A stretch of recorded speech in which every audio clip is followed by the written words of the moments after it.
Hello there, and welcome to the Real Estate and Mortgage Show. I was off last week. We were down in Mexico with our Mortgage Alliance family, and we had a great week. Of course, we had some great weather, but along with that is we were able to mastermind with some really great mortgage brokers from across the country. It was great to see everybody, and we learned quite a bit, and we shared quite a bit. So it's always nice to see the group. Mortgage Alliance is a coast to coast mortgage brokerage, which we happen to be part of. Anyway, we're 2,000 agents strong across the country. So, when you got a network like that, the trip was for the top agents in the company, and my wife Karen was obviously included in that list, and of course I was the tag along. But nonetheless, it was a lot of fun, and hope to do that again soon. I'm looking forward to seeing the group again. We're supposed to meet up again in October, and we usually meet up usually 2 or 3 times a year. So we do this all to try and provide the best service possible for our customers. So anyway, this week we're going to continue with our home buying process, and today we're going to be talking about step number three. And step number three is the actual physical shopping for the house. So I know a lot of times when people want to get engaged in buying a piece of real estate, they they like to try and jump to this step right away, and it's always very important to make sure that we tackle the steps one at a time. So obviously finding out your budget, which was step one, evaluating your needs, which was step two. Now we have those two things in place. Now we can go out and shop. Now we're prepared to go ahead and hit the marketplace. So what's actually involved in shopping for a house? So the first thing we do from a buyer's perspective is we like to set up our buyers on what we call Mail Monster. Mail Monster, very simply, is a prospecting application that's used in conjunction with the MLS service. So what we do is we take your criteria, we punch it into the MLS system, and then you get regular daily updates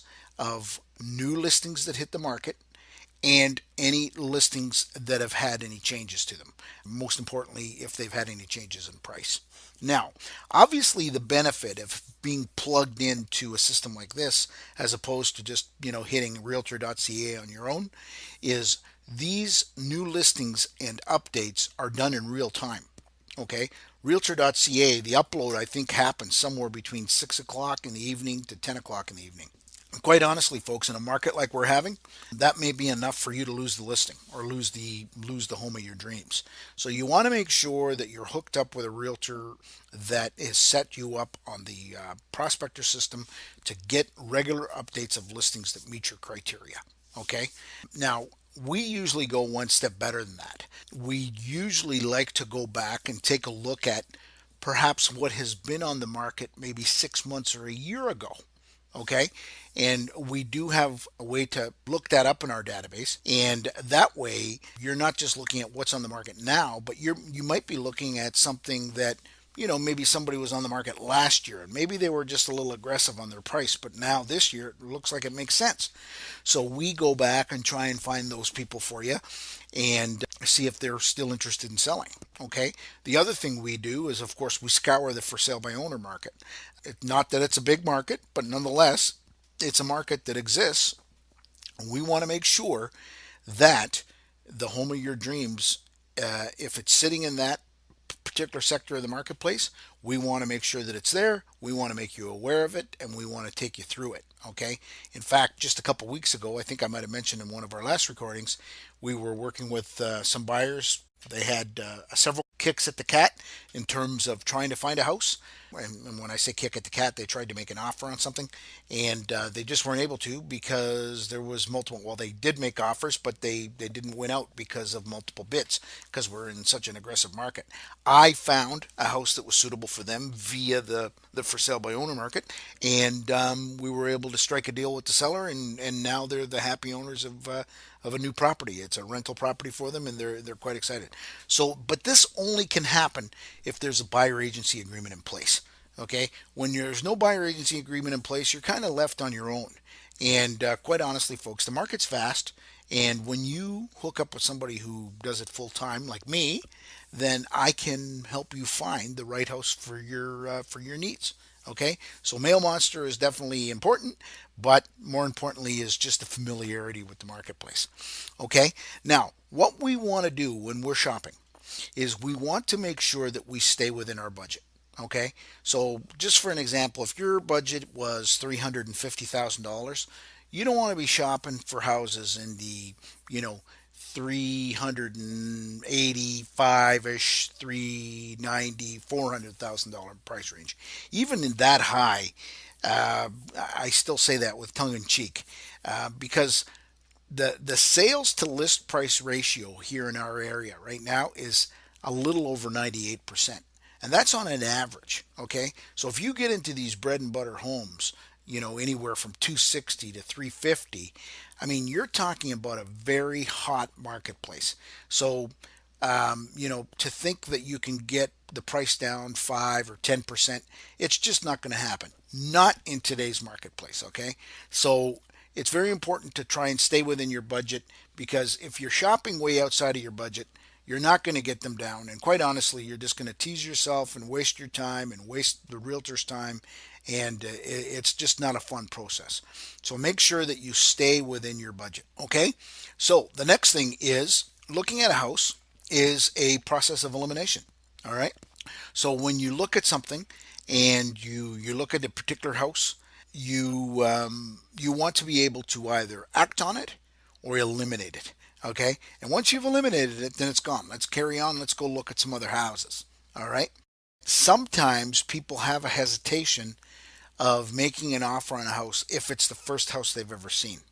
Well, and I understand that, because it's just our human nature that you don't want to bite on the first thing you look at. But really, if you take a look at this very, very logically, it really, if this happens to happen to you, you got to wonder, is it really the first house you've seen? And I would say no, and I'll tell you why. The reason being is because when you come into the marketplace, like right now, I think we're sitting at about 800 active listings in the city of Cambridge. Okay, so there's not a lot of listings, but I'm talking about residential houses. Okay, so if we're looking at that many listings and you pick one and you like it, right away you think, okay, well, I'm just buying the first thing I've seen. No, you're not. You've looked at 800 homes and you've narrowed it down to this one home. Okay, so you looked at 799 homes to buy this house.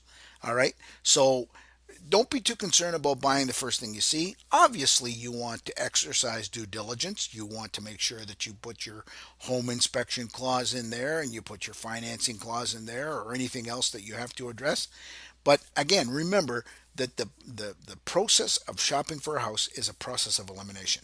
Okay, so you like something, get it off your list. You don't like something, or I'm sorry, you do like something, act on it. Okay, now what I would recommend you do, especially in a market like we're in today, sometimes folks work through the day.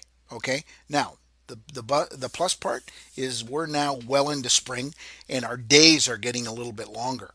Okay, but if you go and look at houses at night and you can see the inside nicely at night, but you can't see the outside, I recommend that you do one of two things. Either go look at the houses during the day, okay?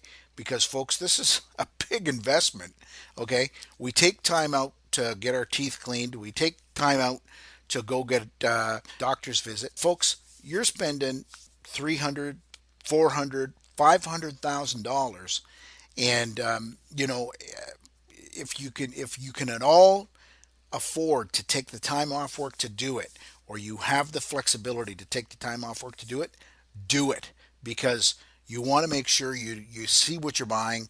And if you can't do that, then at the very least, try and do a drive by during the day. Go out on a break, go out on the lunch hour, do a drive by on the house, so when you do see it at night, you don't have to hesitate in terms of making an offer.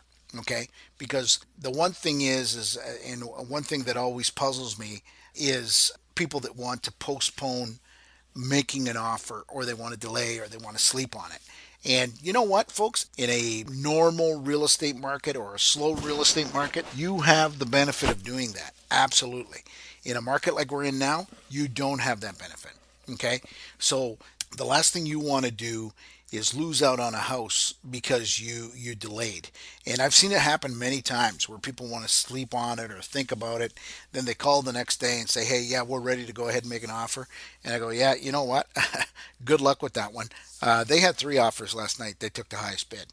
So that's what you don't want to encounter. You want to avoid that. You like something, act on it.